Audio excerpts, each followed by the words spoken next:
오늘은 복음으로 변화된 데살로니가 성도들이란 제목으로 말씀을 상고합니다. 지난 시간에는 데살로니가서를 시작하면서 데살로니가 교회는 모델이 되는 교회가 되었다라고 말씀했습니다. 주체가 하나님 아버지시고 우리 주 예수 그리스도이셨다 그랬고, 또 사역자는 헌신한 바울과 실라와 디모데가 훌륭하게 사역을 했고, 또 성도들은 믿음의 역사와 사랑의 수고와 소망의 인내가 있는 훌륭한 성도들이었다, 이렇게 말씀을 했습니다. 그런데 이제 오늘 본문에서는 그렇게 되기까지에는 또 하나의 아주 중요한 요소가 있었는데 그 중심에 복음이 있었다, 이렇게 말씀하는 겁니다. 하나님 아버지와 예수 그리스도가 복음을 주셨고, 사역자들이 복음을 전하며 가르쳤고, 그리고 성도들이 복음으로 변화가 되어서 그런 모델 교회와 또 훌륭한 변화된 성도들이 되었다라고 말씀한 겁니다. 그렇다면 우리에게도 똑같이 바로 이 복음이 이런 놀라운 변화를 일으킨다는 사실을 깨닫게 됩니다.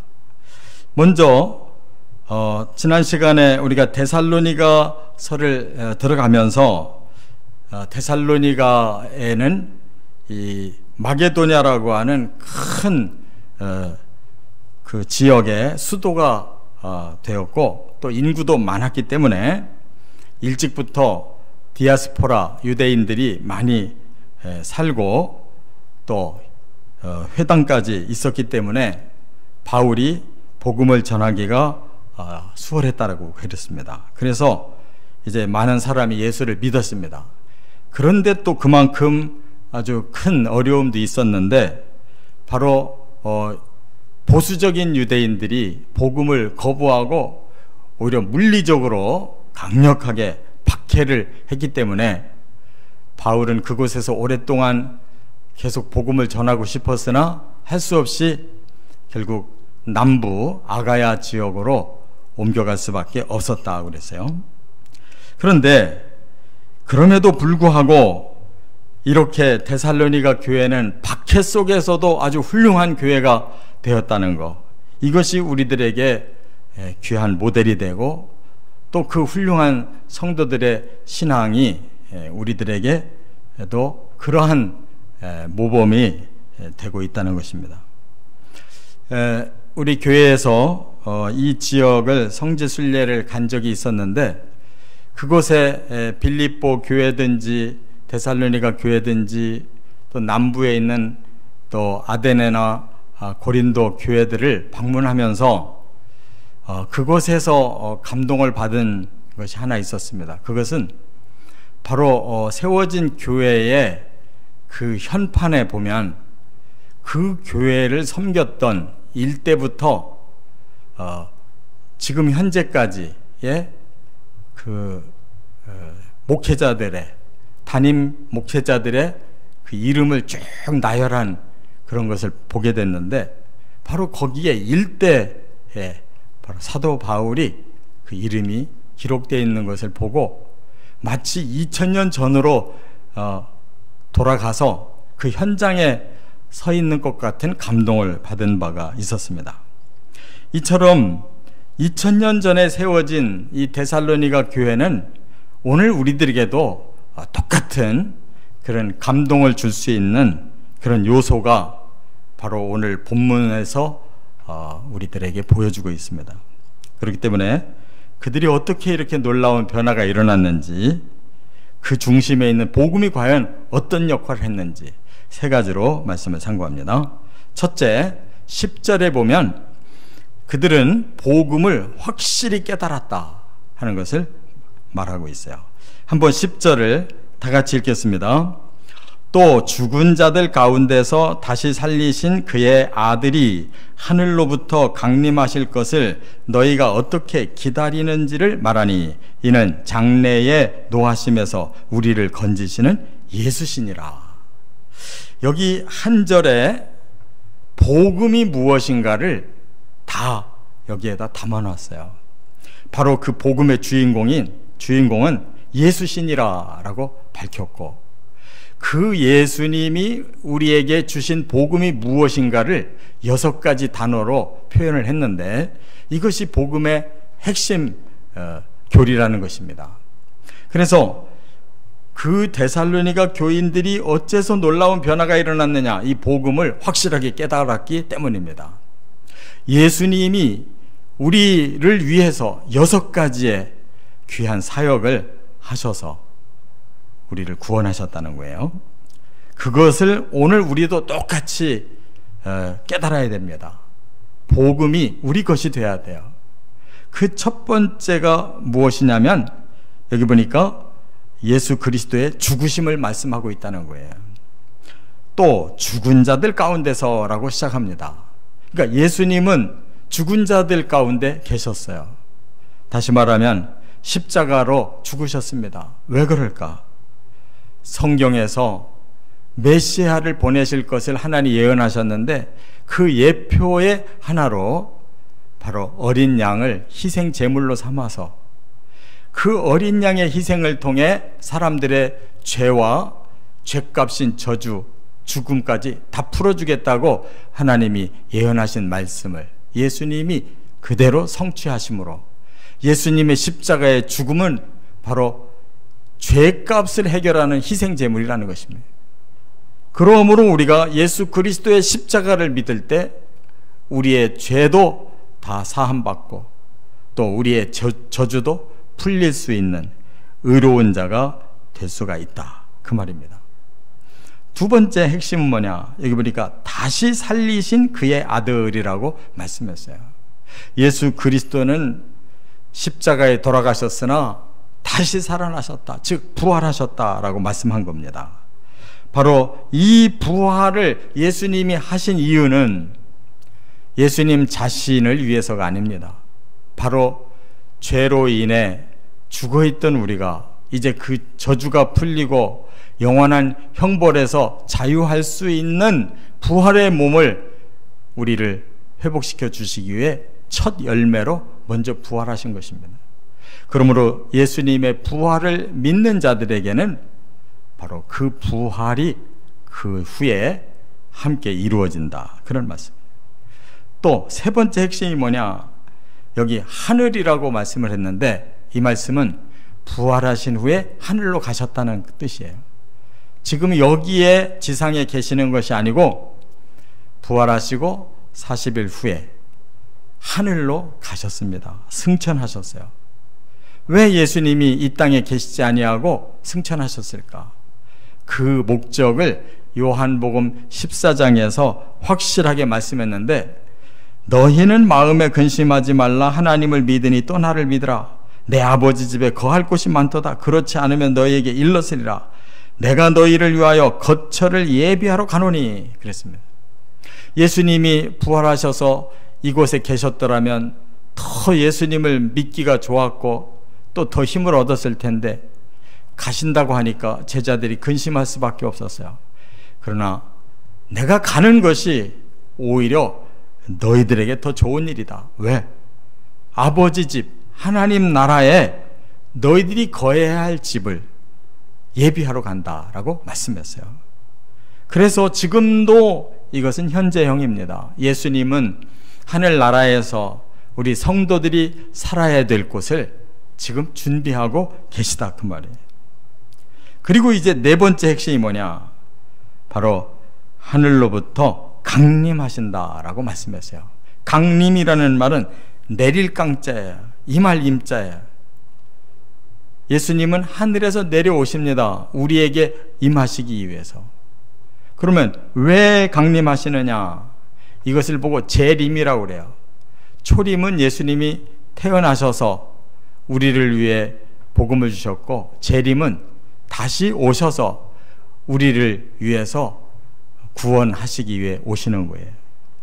그러므로 요한복음 14장 3절에 이렇게 말씀했어요. 가서 너희를 위하여 거처를 예비하면 내가 다시 와서 너희를 내게로 영접하여 나 있는 곳에 너희도 있게 하리라.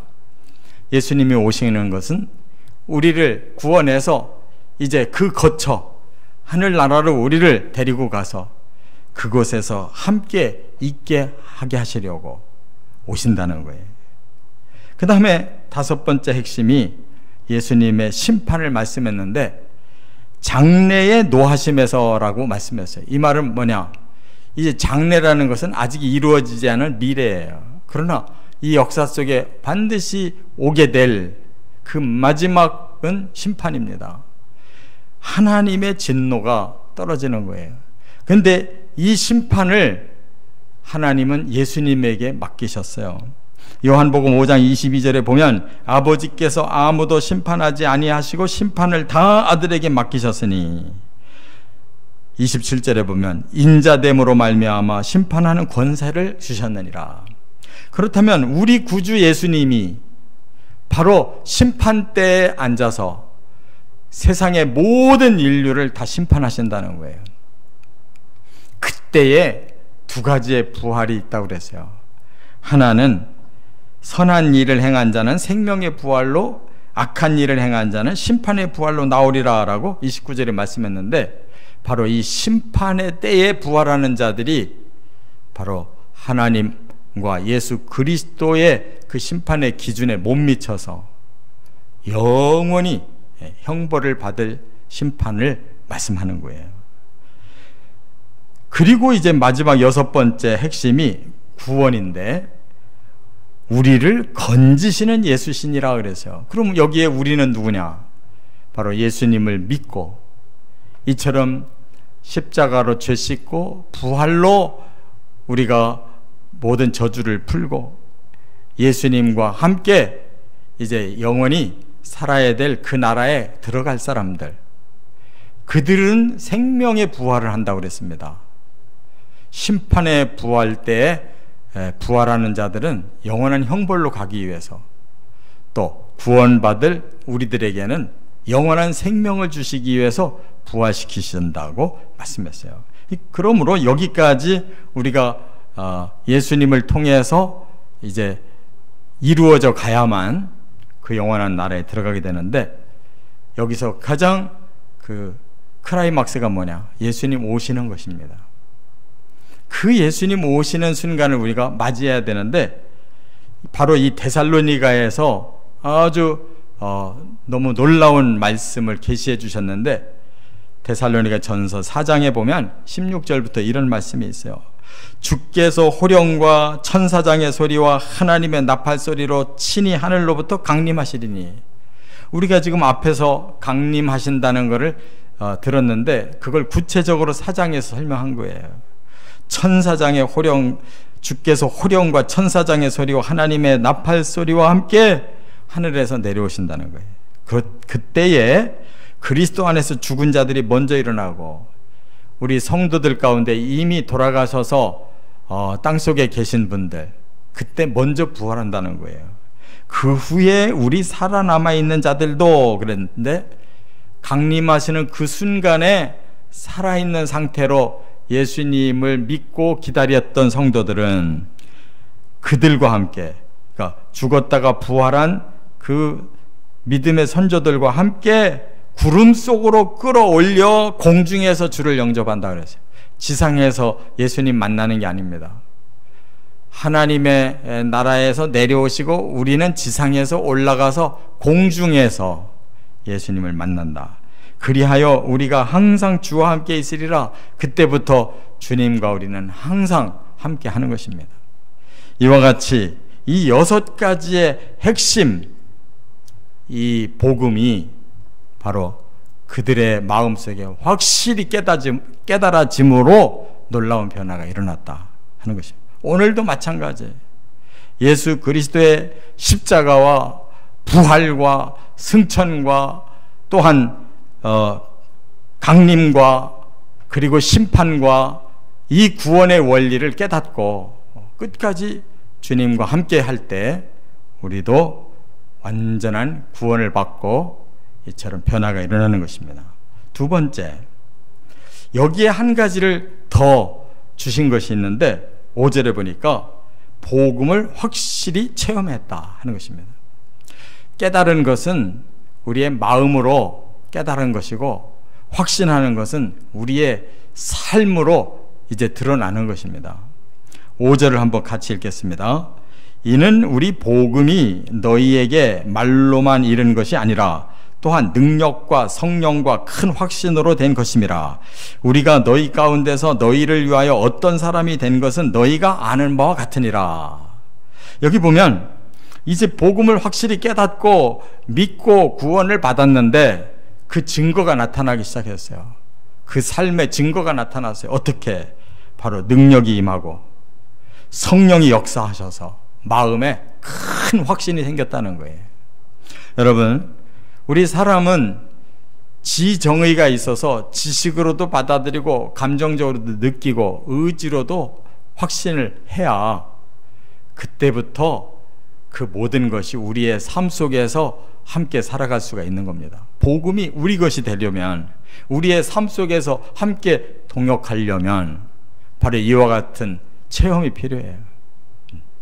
그것이 하나님의 능력으로 인해서 우리의 가슴이 열려지고 믿어지는 역사가 깨달아져야 되는 것이에요. 그것이 바로 성령의 역사고, 성령이 우리 안에 계시면 그때부터 우리 마음속에는 변치 않는 아주 큰 확신이 일어난다 그랬어요.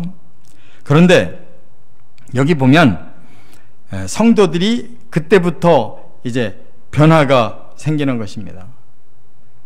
여기 사도 바울이 5절에 보면 그렇게 되기까지 그 헌신자들이 어떻게 수고했는지를 말하고 있는데, 공동 번역에 이 5절 하반절을 이렇게 다시 설명하고 있어요. 우리가 여러분과 함께 있을 때에 여러분을 위해서 어떻게 살았는지 여러분이 잘 알고 있습니다. 그랬어요. 말하자면 이 헌신자들은 그 성도들 앞에서 완전히 삶으로 보여줬다는 거예요. 그냥 가르치기만 한 게 아니에요. 말로 전하고 가르칠 뿐만 아니라 삶으로 모범을 보여줬고, 그리고 나서 이제 하나님의 능력으로 그들의 가슴이 열리고 믿어지고 성령이 임하셔서 큰 확신을 갖고 살 수 있도록 이렇게 변화를 주셨다는 것입니다. 그렇기 때문에 바울이 가는 곳마다 데살로니가 교회뿐만 아니라 이러한 그 체험은 곳곳에서 일어나고 있었다는 것을 서신을 보면 알 수가 있어요. 로마서 15장 18절에도 보면 그리스도께서 이방인들을 순종하게 하기 위하여 나를 통하여 역사하신 것 외에는 내가 감히 말하지 아니하노라 하면서 그 일은 말과 행위로 표적과 기사의 능력으로 성령의 능력으로 이루어졌으며 그랬어요. 또 에베소에 가서도 그런 역사가 일어났다고 또 사도행전에도 말했는데, 사도행전 19장 6절에 보면 바울이 그들에게 안수함에 성령이 그들에게 임하심으로 방언도 하고 예언도 하니. 그러니까 구원받은 성도들의 삶 속에서 성령이 함께 계시면서 이렇게 능력을 체험하고 또 확신을 갖게 하고 하는 역사를 계속 주신다는 거예요. 이와 같이 성령은 우리가 이 땅에서 살다가 주 앞에 가는 날까지 우리와 함께 계시는 겁니다. 한번 성령이 내 안에 오시면 성령은 우리와 평생을 함께 살아가시는 거예요. 그렇기 때문에 로마서 8장 16절에 보면 성령의 역할을 이렇게 말씀했어요. 성령이 친히 우리의 영과 더불어 우리가 하나님의 자녀인 것을 증언하시나니. 우리의 머리로는 믿어졌다가도 의심이 생기고, 또 우리의 감성은 뜨겁게 느껴졌다가도 식어버리고, 우리의 의지도 결단했다가도 다시 또 풀어집니다. 그러나 성령이 내 안에서 확신을 주시는 것은 변치를 않아요. 그래서 우리가 하나님의 자녀가 되었다는 사실에 대해서 항상 성령께서 뜨겁게 확신을 주신다는 거예요. 그렇기 때문에 성령과 끝까지 동행해야 되는 겁니다. 로마서 14장 17절에 그랬어요. 하나님의 나라는 먹는 것과 마시는 것이 아니요 오직 성령 안에 있는 의와 평강과 희락이니라 그랬어요. 하나님 나라는 우리의 마음에 시작됐어요. 왜? 하나님의 성령 여기 계시니까. 그렇다면 하나님의 나라의 특성이 뭐냐? 성령을 통해 우리가 의로운 사람으로 바뀌어져 가는 거예요. 성령을 통해 세상은 시끄럽고 힘들어도 우리 마음에 조금도 두려움이 없는 평안이 있는 거예요. 그리고 세상에 슬픈 일 많아도 성령이 주시는 기쁨을 가지고 희락을 가지고 사는 거예요. 이게 바로 그리스도인의 특징이에요. 이 놀라운 체험이 우리의 삶 속에서 계속 일어나는 것입니다. 그러므로 단 한 가지, 성령과 진리로만 살면 되는 것이에요. 끝으로 세 번째, 6절부터 9절까지 보면 복음으로 확실히 변화되었다 하는 걸 말씀하고 있어요. 이제 변화라는 건 뭐예요? 삶이 달라졌어요. 영향력이 달라지는 겁니다.